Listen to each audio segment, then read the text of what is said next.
हिंदू मुस्लिम हा विषय नाही. सैफ अली खान याच्यावर झालेला हल्ला हा चोरीच्या उद्देशाने होता. गृहराज्यमंत्री योगेश कदम. बॉलिवूड अभिनेता सैफ अली खान याच्या राहत्या घरी झालेल्या चाकू हल्ल्याच्या घटनेनं एकच खळबळ उडाली आहे. वांद्रे पश्चिम येथील सद्गुरू शरण इमारतीच्या 12व्या मजल्यावर सैफ कुटुंबासह राहतो. सैफच्या घरात शिरलेल्या हल्लेखोरांनी त्याच्यावर 6 जागी वार केले.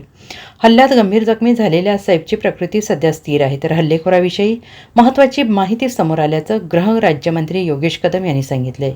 माजी मंत्री बाबा सिद्दीकी हत्या प्रकरण किंवा अभिनेता सलमान खान याला मिळणाऱ्या धमक्यांच्या प्रकरणाला सैफ अली खानवरील हल्ल्याशी जोडण्याचा काही संबंध नाही.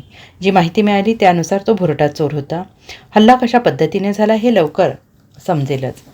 चोराचा चेहरा समोर आलेला आहे, त्यामुळे त्याला लवकर पकडण्यात येईल असं योगेश कदम यांनी म्हटलं आहे. पाकिस्तानच्या त्यांच्या वक्तव्याला आम्ही काही जास्त महत्त्व देत नाही. आपण भारत देशामध्ये राहत असताना हिंदू मुस्लिम हा विषय कधीच पेटवला नव्हता किंवा आज हिंदुस्थानामध्ये आम्ही वावरत असताना चांगलं सलोख्याचं आमच्या हिंदुस्थानामध्ये वातावरण आहे.